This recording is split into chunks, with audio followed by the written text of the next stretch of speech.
اعوذ باللہ من الشیطان الرجیم بسم اللہ الرحمن الرحیم الحمدللہ رب العالمین والصلاة والسلام علی نبیہ الکریم وآلہ الطیبین الطاہرین واللعن علی اعدائہم اجمعین اما بعد ولایت علی بن ابی طالب حسنی فمن دخل حسنی امن من عذابی۔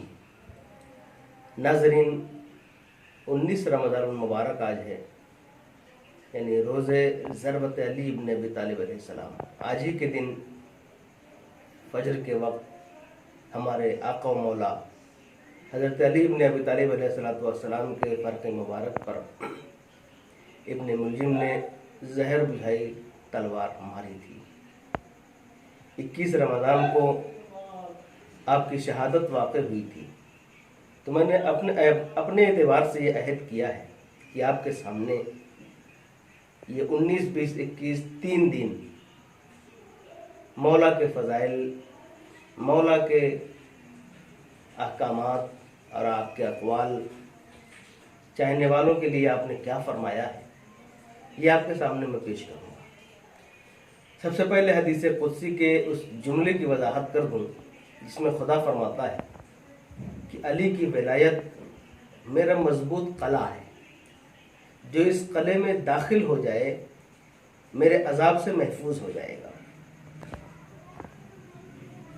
امام علی ابن موسیٰ رضا علیہ السلام سلسلۃ الذہب کی ایک حدیث آپ نے ارشاد فرمائی ہے، جس میں آپ نے کلمہ لا الہ الا اللہ کے لیے جو باتیں کہی ہیں کہ کلمۃ لا الہ الا اللہ حصنی فمن دخل حصنی امن من عذابی۔ خدا کہتا ہے کہ لا الہ الا اللہ یہ ایسا مضبوط قلعہ ہے جو اس میں داخل ہو جائے میرے عذاب سے محفوظ ہو جائے گا۔ ویسے ہی ایک جملہ یہ بھی ہے کہ علی کی ولایت خدا کا محفوظ قلعہ ہے، جو اس قلعے میں داخل ہو جائے وہ محفوظ ہو جائے گا کس سے؟ عذاب خدا سے۔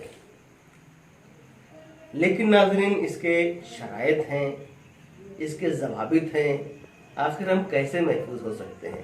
مثلا ہر مومن یہ کہتا ہے اعوذ باللہ من الشیطان الرجیم، یعنی اے خدا میں پناہ چاہتا ہوں تجھ سے شیطان رجیم سے، یعنی یہ پروردگار تو اپنی رحمت کے مضبوط قلعے میں ہم کو لے لے جس سے ہم محفوظ ہو جائیں اور شیطان ہمیں بہکا نہ سکے۔ مثال کے طور پر ایک مادی قلعہ موجود ہو، اس کے سامنے شیر ہو اور انسان اس قلعے کے سامنے کھڑا ہو کر کہے کہ اے شیر خبردار میرے اوپر حملہ نہ کرنا، اگر حملہ کرو گے تو میں قلعے میں جا کے داخل ہو جاؤں گا، تم میرا کچھ نہیں کر سکتے ہو۔ کھڑا ہو کے یہ کہتا رہے شیطان کے سامنے، شیر کے سامنے کہ تم مجھ پر حملہ نہ کرنا ورنہ میں قلعے میں چلا جاؤں گا، اور جائے نہ تو شیر اس کے اوپر حملہ کرے گا اور اسے پھاڑ کھائے گا۔ ایسے ہی ناظرین، علی کی ولایت مضبوط قلعہ ہے، شیر سے بچنے کے لیے قلعے میں جانا ہوگا، نہ یہ کہ صرف کہنا ہو۔ ویسے علی کی ولایت محفوظ قلعہ ہے، لیکن یہ صرف کہنے سے نہیں بلکہ عملاً یہ ثابت ہونا چاہیے کہ ہم ولایت علی کے کتنے چاہنے والے ہیں، یعنی ہم ولایت علی واقعا رکھتے ہیں یا نہیں رکھتے ہیں، ہم علی سے محبت رکھتے ہیں یا نہیں رکھتے ہیں، یہ ہمارے عمل سے ثابت ہونا چاہیے۔ عمل سے کیسے ثابت ہوگا؟ جو احکام الہیہ ہیں، جو ہمارے اوپر واجب چیزیں ہیں، اگر ہم اس کو ترک کرتے ہیں، یا جو ہمارے اوپر حرام چیزیں ہیں اگر اس کا ہم ارتکاب کرتے ہیں، تو سمجھیے کہ ولایت علی ہمارے اندر ابھی آ نہیں پائی ہے۔ تو جب ولایت کے حامل نہیں ہو سکے تو پھر اللہ کے اس مضبوط قلعے میں نہیں پہنچ سکے ہیں، جس میں پہنچ جانے کے بعد ہم عذاب خدا سے محفوظ ہو سکتے ہیں۔ تو ناظرین، سب سے اہم چیز ہے مولا کی سیرت پر عمل کرنا۔ اکثر آپ نے سنا ہوگا کہ مولا راتوں کو جاگ کر عبادت کیا کرتے تھے۔ ہمارے مولا راتوں کو جاگ کر عبادت کرتے تھے، اور اگر ہم اپنی واجب نمازیں چھوڑ دیں تو انصاف سے بتائیں ہم کیسے چاہنے والے ہوئے؟ مولا کی ولایت ہماری حفاظت کیسے کر سکتی ہے؟ اور حضرت علی معمولی شخصیت کا نام نہیں ہے۔ پیغمبر کی ایک حدیث ہے،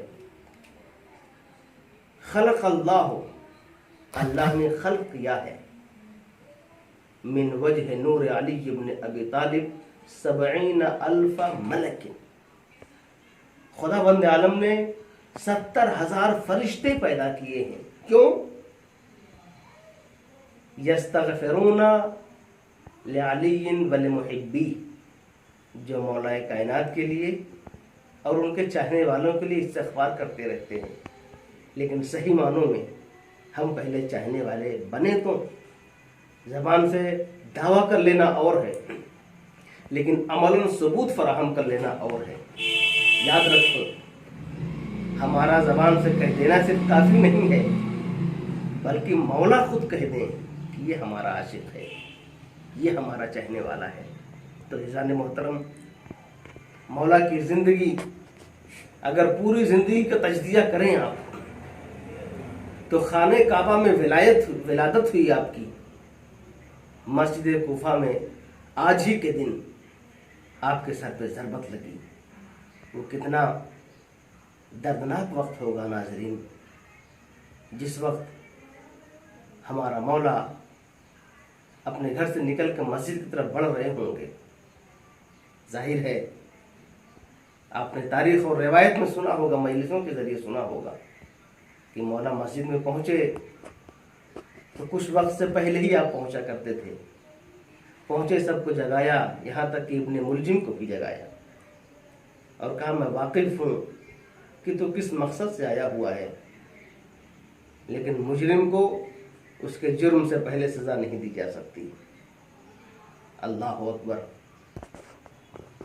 آپ نے اذان کہی،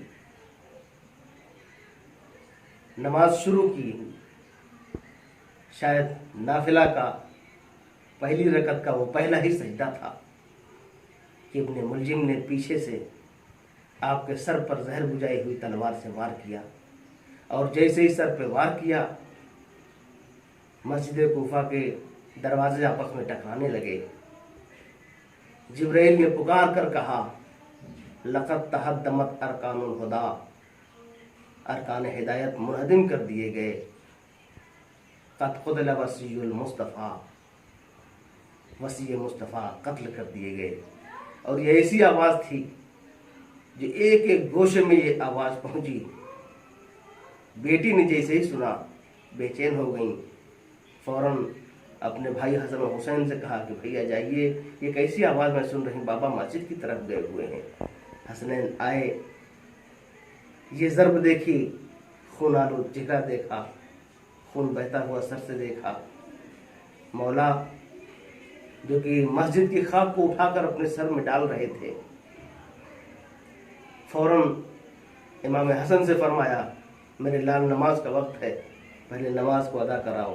امام حسن نے جماعت سے نماز ادا کرائی، پھر ایک کمبل نما چیز میں مولا کو لے کر آپ کے گھر کی جانب آئے۔ ہم تمام عالم اسلام کو، تمام مومنین کو تعزیت و تسلیت پیش کرتے ہیں، خصوصاً ہم سب مل کر تعزیت پیش کرتے ہیں وقت امام زمانہ علیہ السلام کی بارگاہ میں۔ خداوند عالم ہم سب کے اعمال کو قبول فرمائے۔ والسلام علیکم ورحمۃ اللہ۔